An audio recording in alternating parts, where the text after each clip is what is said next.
Namaku Anissa, panggilanku Ica.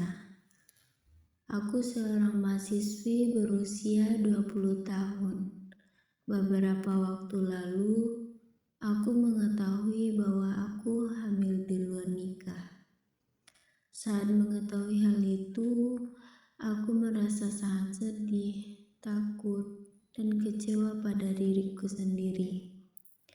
Aku merasa telah mengecewakan orang tua dan merusak rencana masa depanku. Aku sering menangis, sulit berkonsentrasi, dan terus menyalahkan diri sendiri. Karena tidak sanggup memendam semuanya sendiri, aku memutuskan untuk menemui konselor. Waalaikumsalam. Panas.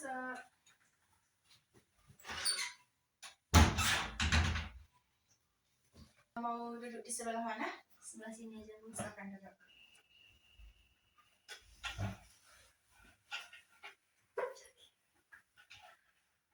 Bagaimana? Apakah duduknya sudah nyaman? Sudah, Bu.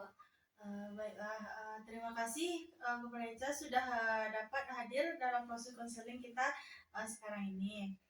Sebelumnya, perkenalkan nama Ibu Laila Permatasari, biasa dipanggil Laila. Sekarang Ibu berbicara dengan siapa? Perkenalkan, nama saya Anissa Lemperila. Ibu bisa panggil saya dengan Ica. Ica ya? Nah, bagaimana sih tadi perjalanannya ke sini? Lancar? Alhamdulillah lancar, Bu. Alhamdulillah. Baiklah, sebelum kita memulai proses konseling, alangkah baiknya kita berdoa dulu. Berdoa dimulai.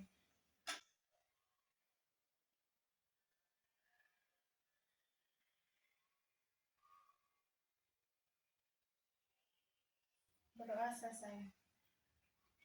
Semoga dengan pembacaan doa tadi lancarlah proses konseling kita dari awal sampai akhir. Amin, amin, ya rabbal alamin. Sebelumnya, apakah Ica sudah pernah mengikuti proses konseling? Belum, Bu. Baik, Ibu perjelas dulu apa itu proses konseling. Proses konseling adalah proses pemberian bantuan yang dilakukan oleh konselor, yaitu Ibu sendiri, kepada konseli, yaitu Ica, dengan tujuan untuk mengentaskan suatu masalah yang sedang Ica hadapi. Nah, di sini Ica diminta terbuka untuk menceritakan segala masalah yang sedang Ica hadapi. Nah, di sini juga Ibu akan merahasiakan semua cerita-cerita yang sudah Ica ceritakan, dan hanya kita berdua yang tahu. Nah, proses konseling kita ini mungkin berjalan sekitar 30 menit, sampai selesai. Dan di sini Ibu akan sukarela untuk membantu Ica dalam menyelesaikan masalah Ica. Apakah Ica sudah paham? Sudah, Bu. Apa yang dapat Ica simpulkan dari penjelasan Ibu tadi? Baik, yang dapat saya simpulkan yaitu proses konseling itu adalah suatu proses yang memberi bantuan, yang mana bantuan tersebut dari konselor dan kepada konseli saya sendiri, dan saya juga diminta untuk berpartisipasi aktif dalam menyampaikan masalah yang sedang saya hadapi. Nah, bagus sekali Ica. Baiklah, mungkin Ica kayaknya sudah tidak sabar untuk menceritakan masalahnya. Masalah apa yang sedang Ica rasakan? Saya sedang merasa takut, cemas, takut dan cemas, Bu. Ibu paham dengan apa yang sedang Ica rasakan. Rasa takut dan kecewa seperti apa yang sedang Ica rasakan? Saya hamil di luar nikah, Bu. Dan saya juga takut untuk bercerita kepada orang tua saya. Terima kasih sudah mau bercerita dengan jujur. Ibu paham dengan apa yang sedang Ica rasakan, dengan tekanan yang begitu beratnya. Dan rasa takut seperti apa yang Ica rasakan? Saya takut nanti orang tua saya akan marah, Bu. Ya, Lalu saya akan dikeluarkan dari kampus ya. dan masa depan saya hancur, Bu. Bagaimana hubungan Ica dengan pasangan Ica? Hubungan saya tetap berjalan, Bu, dan kami juga sama-sama mengetahui hal ini, tetapi kami juga sama-sama bingung, Bu, harus bagaimana. Jadi pasangan Ica juga tahu Ica itu hamil, dan Ica takut untuk menyampaikan masalah yang sedang Ica hadapi ini kepada orang tua Ica. Terus selain pasangan, siapa lagi yang sudah mengetahui masalah Ica ini? Ada satu orang sahabat saya, Bu. Dari kapan sahabat Ica itu mengetahui masalah Ica ini? Setelah saya tes spek itu sekitar 1 minggu setelah itu baru saya bercerita kepada teman saya, Bu, karena saya juga bingung untuk mau bercerita dengan siapa kecuali dengan dia. Saya tidak takut untuk bercerita, Bu. Berarti teman Ica itu sudah mengetahui masalah Ica ini sekitar 1 minggu yang lalu? Iya, Bu. Baik. Terus bagaimana respon teman Ica waktu Ica bercerita masalah itu? Respon teman saya itu ketika saya menceritakan itu dia juga ikut kaget, Bu, dan dia juga memberi saya saran untuk datang ke konseling pada hari ini. Wajar sih kalau teman Ica itu juga kaget dengan mendengar berita ini. Jadi yang mengarahkan Ica untuk datang ke sini sahabat Ica itu. Iya, Bu. Jadi orang tua Ica belum tahu tentang masalah yang sedang Ica hadapi ini? Belum, Bu. Hal apa yang membuat Ica takut untuk bercerita kepada orang tua Ica? Karena dulu saya pernah menanyakan kepada orang tua saya jika saya berteman dengan lawan jenis apakah boleh, Bu. Jadi orang tua saya membolehkan. Jadi saya takut nanti orang tua saya kecewa dan saya juga diusir dari rumah, Bu. Jadi Ica merasa takut karena nanti dimarahi orang tuanya. Nah, di sini Ibu ada menyediakan kursi kosong dengan tujuan Ica bisa membayangkan orang tua Ica atau siapapun di sini untuk Ica bercerita tentang masalah Ica yang sulit Ica ungkapkan.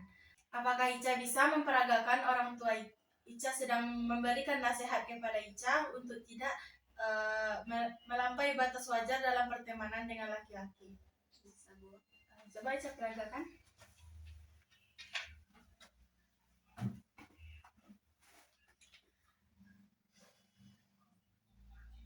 Nanti kalau kamu berteman dengan lawan jenis, Ibu tidak akan melarang kamu. Tetapi kamu harus jaga batasan dengan lawan jenis tersebut. Ibu tidak mau kalau kamu itu akan terjerumus pada hal-hal yang tidak Ibu inginkan. Dan nanti kalau kamu melanggar aturan yang telah Ibu tetapkan ini, kamu tidak akan Ibu izinkan untuk tinggal di rumah ini. Dan Ibu akan sangat kecewa kepada kamu. Baik, apakah Ica bisa pindah lagi dan memperagakan respon Ica saat orang tua Ica itu marah?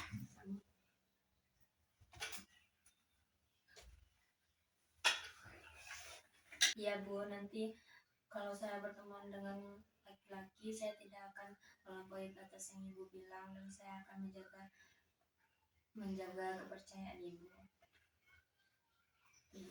Setelah di kursi kosong tadi, bagaimana sih menurut Ica tanggapan orang tua Ica kalau orang tua mengetahui kalau Ica sedang hamil? Menurut saya itu yang pastinya orang tua saya sangat marah besar, Bu, karena kemarin itu kan orang tua saya sudah mengantisipasi kalau hal ini tidak akan terjadi kepada saya, Bu.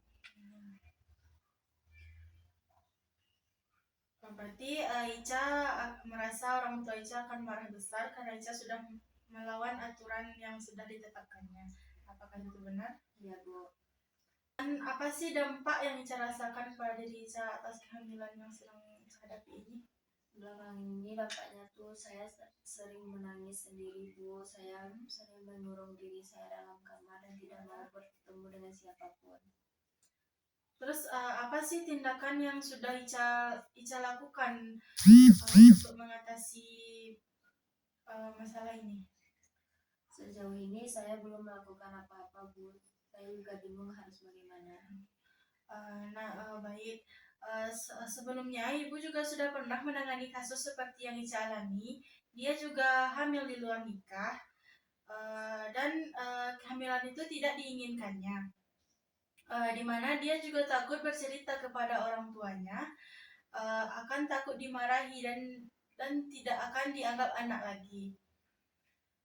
Dia berusaha untuk menceritakan kepada orang tuanya tentang masalahnya.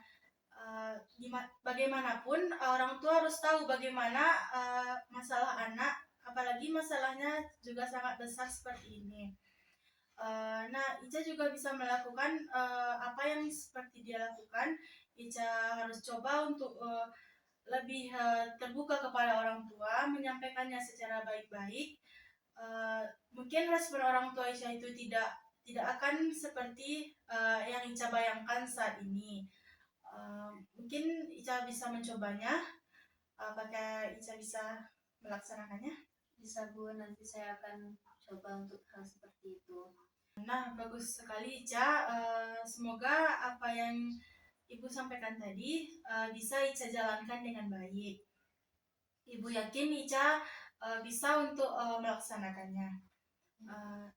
Dari konseling kita tadi, Ibu dapat menangkap masalah Ica itu tentang kehamilan yang tidak diinginkan. Lalu saat bercerita kepada orang tua tidak memberanikan diri, kurang terbuka kepada orang tua, dan rasa takut yang sangat menghantui Ica itu sangat besar. Apakah itu benar? Benar, Bu. Dari proses konseling kita pada hari ini, apa sih yang Ica harapkan? Saya berharapnya nanti saya bisa bercerita kepada orang tua saya, dan saya berharap nantinya orang tua saya tidak akan marah besar kepada saya, Bu. Semoga apa yang Ica harapkan tadi bisa Ica lakukan dengan maksimal. Bagaimana sih perasaan Ica sekarang setelah menceritakan semua masalahnya? Perasaan saya saat ini sudah lega, Bu, dan saya juga sudah menemukan jalan keluar yang saya Terus kapan sih Ica ingin memulai hasil dari proses konseling kita ini untuk bercerita kepada orang tuanya? Saya akan memulainya minggu depan, Bu. Kenapa harus minggu depan? Kalau bisa secepatnya, kenapa harus minggu depan? Baik, Bu, saya akan coba nanti, Bu. Baik. Bagus. Karena lebih cepat itu lebih baik.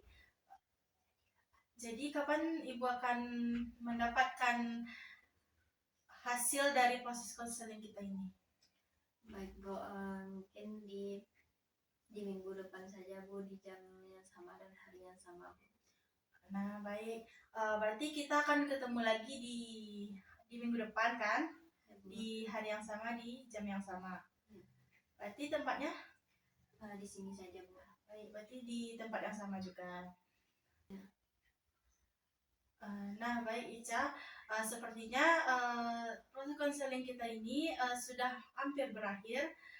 Ibu tunggu konfirmasi Ica di minggu depan. Semoga bisa berjalan dengan baik dengan apa yang sudah kita capai tadi.